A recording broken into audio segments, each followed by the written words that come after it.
Biometrische Gesichtserkennung. Fakten und Infos auf den Punkt gebracht. I'm happy to have Shawn Richards here from Inc. Innovation in Spain. Hello, Mr. Richards, and yeah, happy to see you here in our talk. Yes, thanks for the invitation. It's a pleasure. Okay, but before we start, can you give us some information about you and your company, Inc. in Spain? Yes, our company is a boutique technology company providing technology solutions to aviation partners and players such as airlines, airports, and ground handlers. Even though I say we're boutique, we're actually growing and we're a scale-up. So there are currently over 80 people, and I think we're scaling quite aggressively towards 100 people. We have been in the market based in Spain since 2011. Previously, the company was in the UK. We have quite a few customers, including Jet2, Copenhagen Airports, now TUI Fly, and yeah, I think we are growing quite well.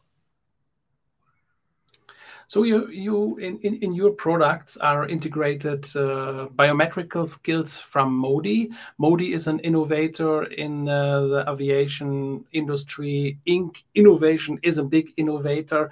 So Modi's talk about the paperless airport. But I think now we speak about the future of all airports. And as an innovator, what is for you the airport of the future?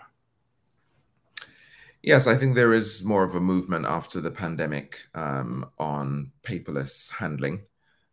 We see the future of airport processing of passengers firmly going towards more automation. We feel that less people should be needed to do each step for passengers. Passengers should be mostly able to serve themselves, because in other types of travel, for example, rail is really quite mature with self-service. You know, for every person traveling on a metro or traveling overground, there's not often someone there to take them through every single point of the process. Of course, in aviation, you have some more steps, handling baggage and some other things like that. But I think it's been proven quite well that people can handle themselves. So as aviation continues to and grow past pre-pandemic numbers, I think automation is inevitable, the march of automation. I think in addition to that, the people that were previously processing passengers can be deployed to help, assist, and support passengers who need that help. So I think it's really a good redeployment of human manpower, human effort to work with servicing people rather than doing every single step for them. And after an automation first kind of approach, we think that mobile processing has a large part to play in handling exceptions. So whenever someone does need assistance, people should, the staff, the agents that are helping people should be bringing service to passengers instead of redirecting passengers to another queue. So really the enemy here is queuing. The thing that we're attacking is actually desks and counters. And we just think that there can be a far more streamlined and automated handling process. And biometrics have a key part to play in that, in speeding up the identification of passengers. You speak about the speeding, about the better flow in the airports. In the last summer, we have seen in many European airports, we have many problems, especially in the German airports. Now the first headlines are coming from Hamburg, from Cologne. So it will be coming back, these problems. What do you think? How did your products or the products, the innovations are helping now in the fastest process? Yes, I think there's been a number of meltdowns in airports, and I think a lot of that has to do with the mismatch of resources versus demand. At first, this was caused by the inability to hire staff after the pandemic. Then, after several hiring drives, I think airports and ground handlers were able to hire the staff, but then the problem was having them trained so that they could be useful in processing people.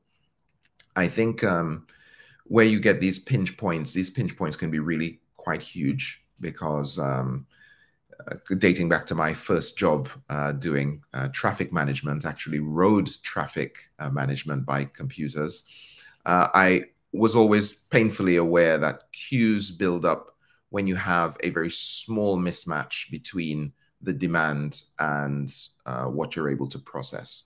So you don't need to have a huge mismatch, which is what people think. There's a huge mismatch and a huge queue. Actually, once there is a mismatch of your inability to process, it grows continually based on the rate of arrival. Because once you're not able to process them and people keep arriving, then the queue will continue for as long as that inequilibrium exists.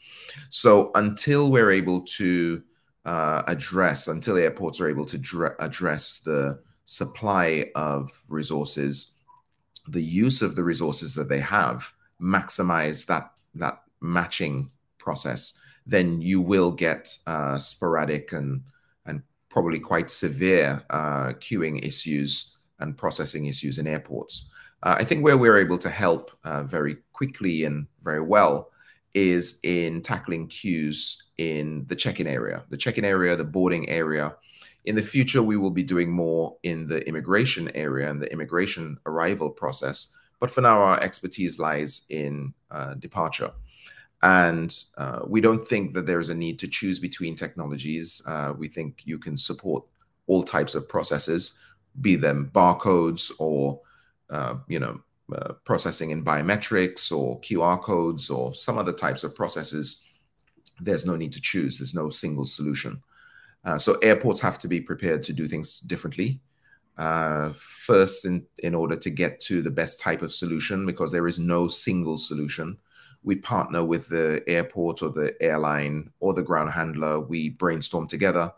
Our consultancy, Inc. Plus, helps to do this. So we have some experts within Inc. That are ex-airport, ex-airline. They can sit with the customer, and it's not a traditional kind of customer-supplier relationship. It's really more of a partnership. And if you want to do something different to handle these pretty significant problems when they arise, I think the airports and the airlines have to be prepared to do innovation, really. And innovation involves trying new things, measuring. And if it's not working, you either improve or you fail. And if it is improving, you refine. If you had to fail, then you brainstorm again until you get something that works. But the key thing here is bravery. The airports, airlines have to be brave in order to try new things, because if you keep repeating the same old thing, you get the same result. Mm-hmm. You say that it's very important to work together, the airports, the airlines, and IATA is on this. One ID, IATA is working on one solution. How can this process be good for your products or Modi products and for the whole industry? So biometrics are very important for speeding up that identification process. But then you have to ask, well, what are you identifying? You're identifying a person, but the person's record tends to be linked to a quite legacy data asset called the PNR. The PNR has not really evolved over the past few decades, but the requirements that things like biometrics have to fulfill, those types of workflows have to fulfill some very complex conditions, complex data storage, even being able to be associated to secure data like biometrics. The PNRs aren't made for that.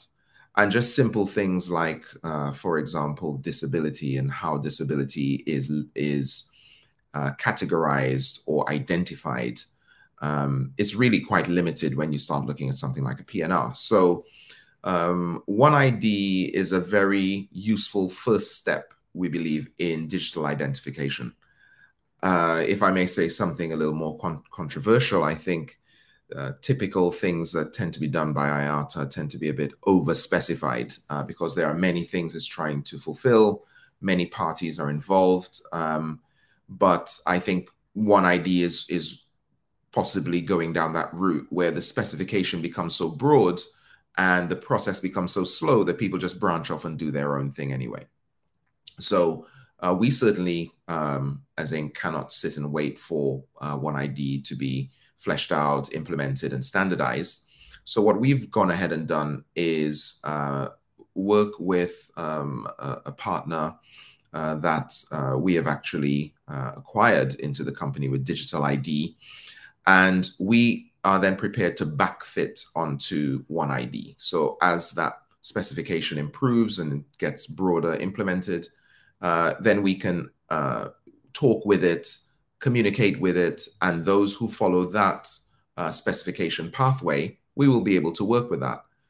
But what we're doing is really joining the links between organizations that use One ID, passengers linking to biometric profiles, linking to other systems that may need biometrics to take part, such as immigration. And everybody's not going to be on the same platform. They're not going to use the same standard. ICAO is going to have their own standard. And what you then get is everybody has a mismatch of standards. We saw that in COVID. So during COVID, the interoperability became quite a difficult thing to support. So everybody just branched off and did their own. So the interoperability standards were not themselves interoperable. So what you would get with something like IATA One ID is pretty much that kind of clique of solutions that do work with it, and then the other ones that don't. I mentioned a little earlier that I think the solution is really being able to support everything. So as One ID arrives, you support it. But really, the organizations that stand to benefit from biometrics can't wait for One ID. Certainly when it arrives, you need to be able to support it. So as European initiatives come up, initiatives in the Far East, initiatives in America come up, they may or may not work with One ID. We certainly intend to support One ID because we support that type of workflow. But I would say we are ahead of that and prepared to work backwards to support One ID when it arrives. Because certainly the work that we're doing with Modi cannot wait for that specification. So I think one step in front. Yes, we like to think so. So I follow you on the social media channels and on your website, and I see that you have many activities now in the African market. And I think I was in some conferences too, and I think that is a very, very important market in this moment.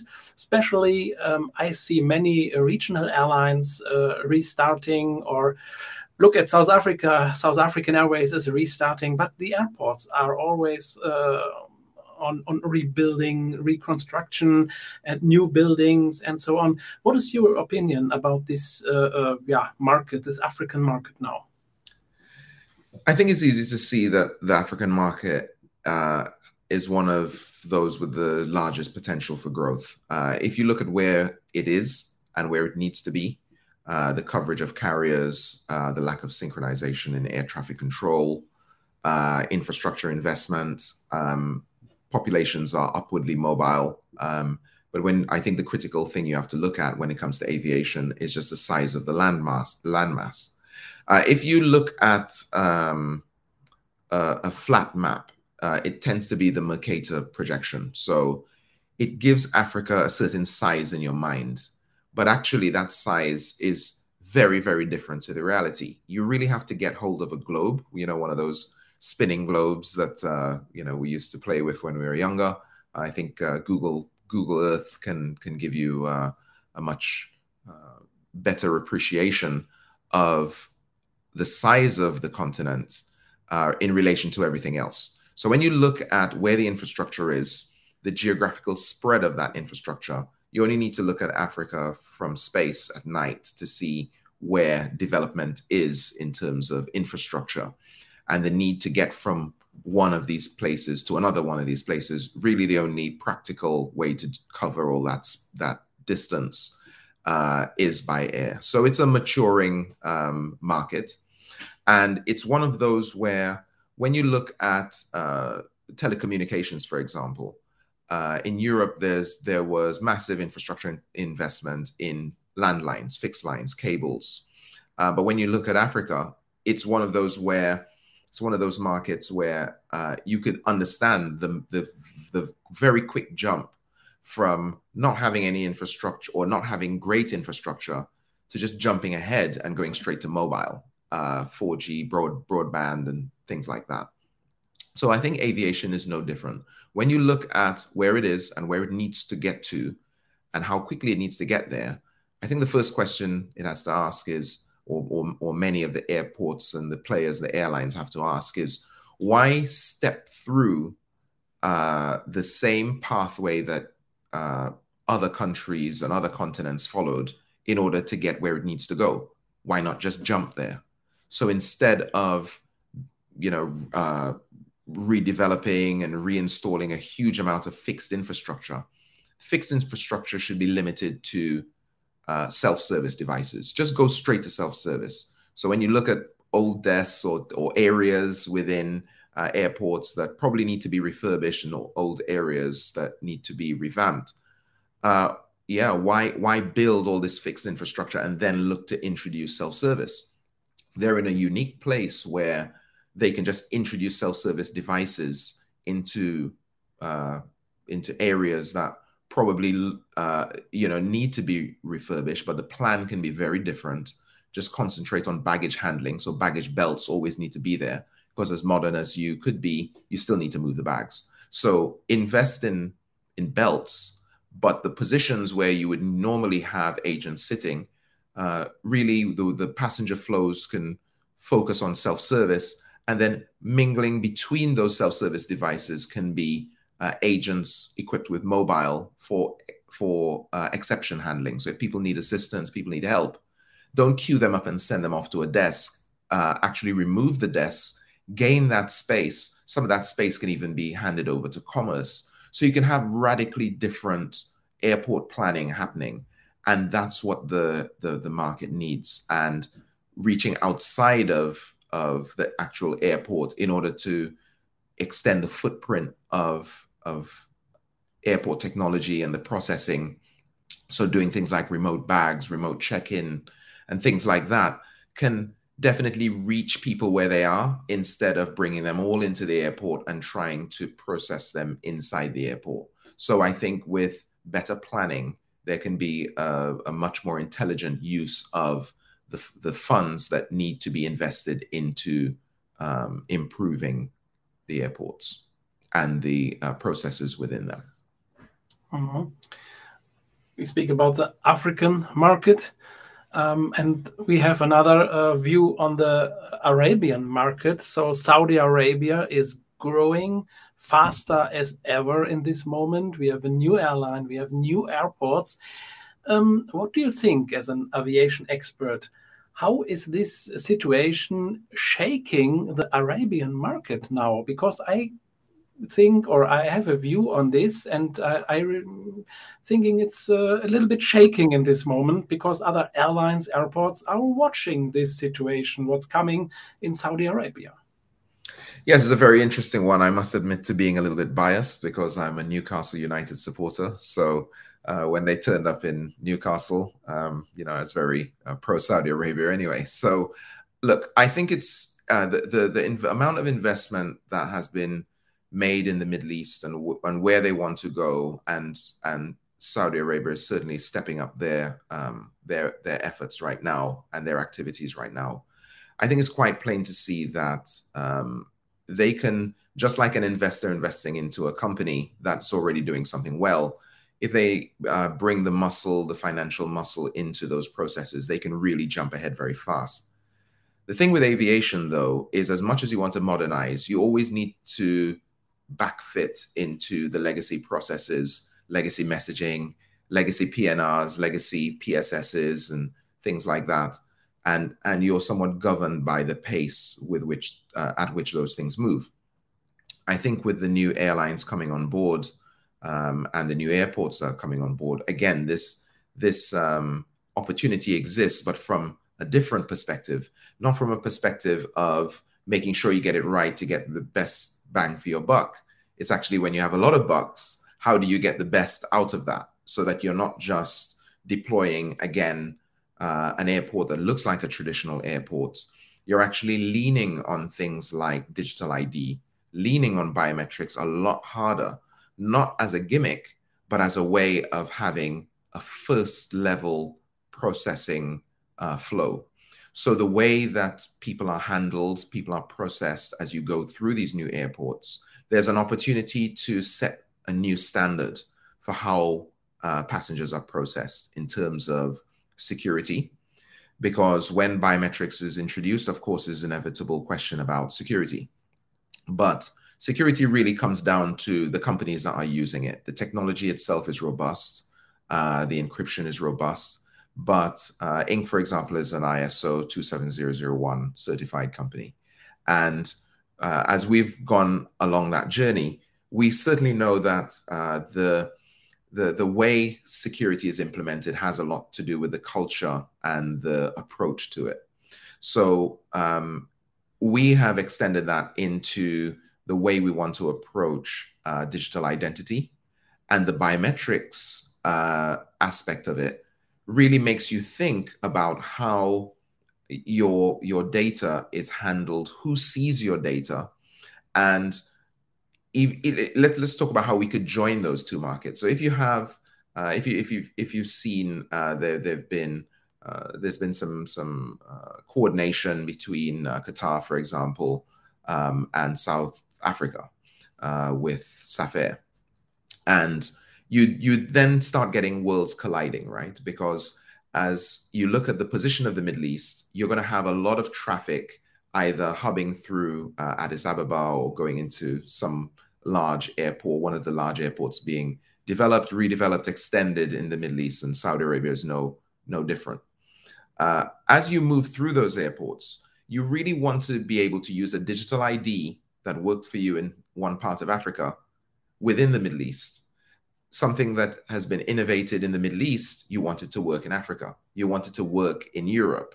So you really want to look at how you can bring these things together, and for different reasons. One being a market that needs to do things very efficiently versus one that really wants to push the leading edge to see how well things can be done, starting to look at things like drones and eVTOLs and where does travel go to next.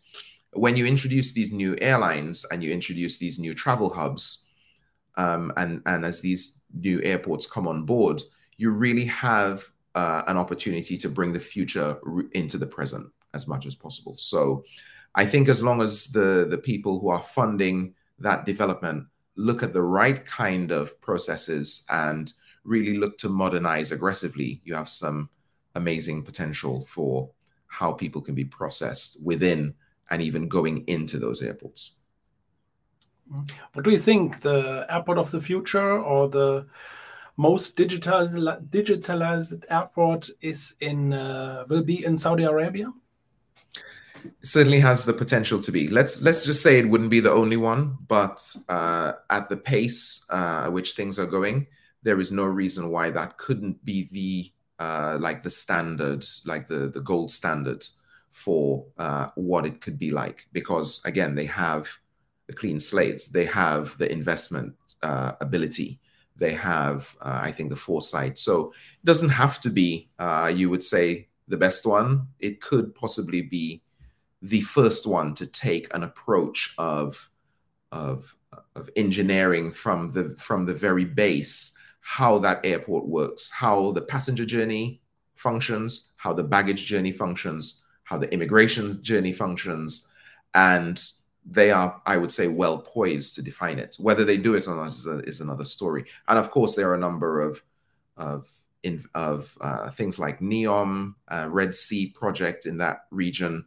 that again can look at how digital identity is used in one place and reuse it in different places, And Inc. is certainly looking at different developments like that and how we can leverage the expertise that we've built in aviation and the technology that we're using outside in other verticals as well. At last, we want to have a look on your new products, on your products for the future, or on your best running products. But before we do this, I want to speak about another industry, because we only speak about aviation, but I think it's very important to have a view on other industries like ports or like cruise. So I think that is the same problems they have. Many of passengers must going boarding, check in, going in and out from the ship, from the cruise ship, from the ferries. So which solutions you are having for this industry? Actually, when we engineer all of our solutions, we're thinking of multimodal travel. So we're not just thinking of aviation at all. As a matter of fact, we changed our company name from Inc. Aviation to Inc. Innovation for a reason. It's because we don't just want to focus on aviation. When it comes to trains, Inc. has been servicing one of our customers called Rocky Mountaineer in Canada for several years now. So we know the peculiar requirements of rail, even though some processes are simpler. There are other pressures. Itineraries look very, very different. When you add hotels to that, it becomes different. Rocky Mountaineer, for example, takes people on an amazing journey through several hotels. So as you go from hotel to hotel and you start looking at that itinerary, and then their booking system is actually very different to a traditional airline booking system. But we're able to work with that. Within that flow, we deploy mobile. So we haven't yet brought digital identity to that, but believe me, it is on our roadmap of how do you converge all of these things into multimodal travel. As you may know, in France, they've taken action to limit domestic flights that are shorter than 2 hours. And that kind of multimodal shift is inevitable wherever trains and planes and aviation come close to each other. There are opportunities to look at that. So we have engineered all of our self-service devices to have a really small footprint. During the pandemic, Inc. got involved in health. So we certainly look at that sector as well. And we really concentrate on that crossover from not working with a hospital into entering the hospital. How are you identified? Not being known in an airport and you arrive in an airport. How do you make yourself known to the airline or to the airport that you're there? So it's really that threshold of entering a service or leaving a service. And that's really our sweet spot, and that's where we concentrate. But we certainly know we haven't done anything on cruise ships yet. Our mobile technology is well poised to take advantage of that. But we had a really interesting dialogue with a cruise ship provider, cruise ship operator. And we got to learn things about how baggage works, where baggage is collected, how it's collected, where it can conveniently be handled, where is there space on the ship to do this, space on the port. And again, the pressure of operation, because an aircraft is handling 50, 100, 200 people, wide body, 300, maybe 400. Cruise ship has thousands of people that you have to process in a very short amount of time. And it has its own challenges. It's very interesting in terms of how identification could speed things up, because again, you get queues building up when people are arriving fast and you can process them and handle them. So we definitely see the synergies between the partners, the customers, the technology providers, the processes, the products that we have. And then in terms of asking about what we're looking to introduce, it's really another step, another iteration again of our products. We spend a lot of time refining every time we learn what are the challenges with using our products, fitting it in within the flows that the operators have. we make refinements and improvements again. So we feel we are pretty much there now in terms of the size, the speed. We're going to do a quite large software re-engineering process, again, to streamline many of the things I've spoken about, where we're focusing on something called delivery, not actually delivering like a courier or package company like DHL or something like that, not that type of delivery. But within the new world of order management, there's something called offer, or a process called offer, order, delivery, and settlement.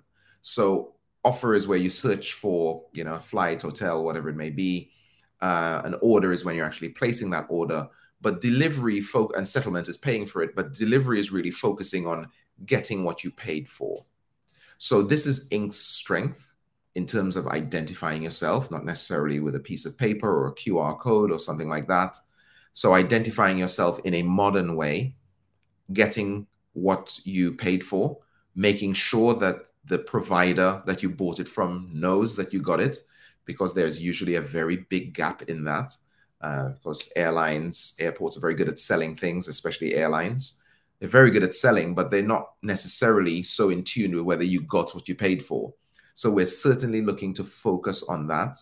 And of course, passengers get very upset if they don't get that alignment between what they paid for, extras that they may have paid for. So we're certainly focusing on that, making sure it's delivered to the right person. They get whatever extra, ancillary they may have paid for, and be able to buy that anywhere.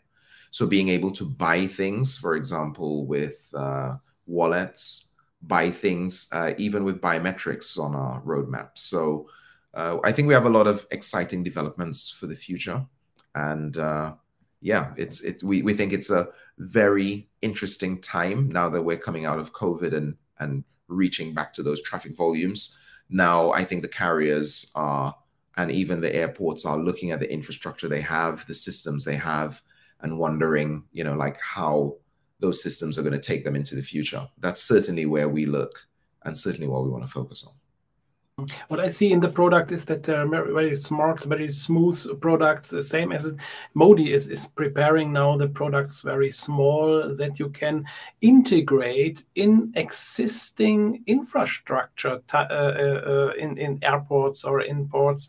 I don't know, but I think it's very important to bring it with a smart systems, smooth processes, and the possibility to integrate in existing processes. What do you think? Yes, we've been working with Modi for many years now, and if there's one thing that Modi knows about Ink, is that we push for small things. We love small sizes. We've pushed for smaller components. Of course, your other customers have pushed as well, but I think probably we're at the forefront of pushing for smaller sizes. And in terms of integrating with existing infrastructure, absolutely. Because what you want to do is make systems, infrastructure smart.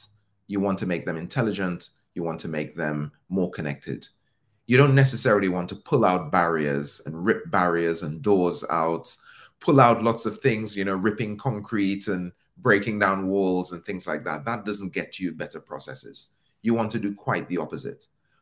By focusing on small, it makes you think, what is the minimum amount of technology? Not the maximum, but the minimum amount of technology you can introduce to make the process as invisible as possible.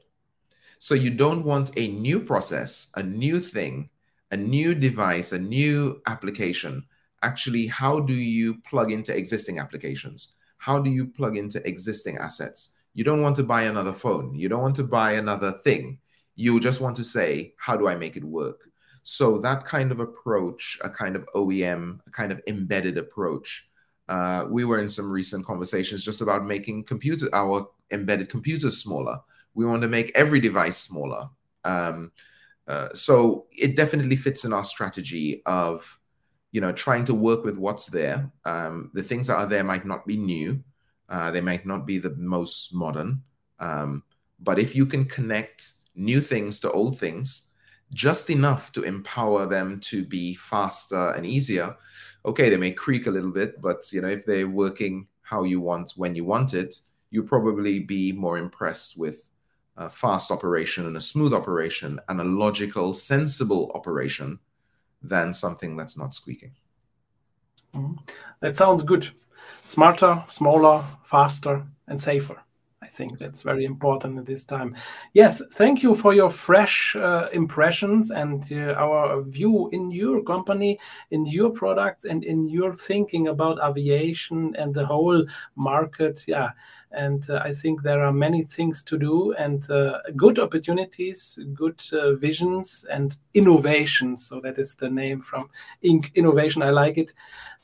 Because when I see your products and in action or on the website or everywhere, it looks like innovation and it makes sense. And I think this is important in this moment.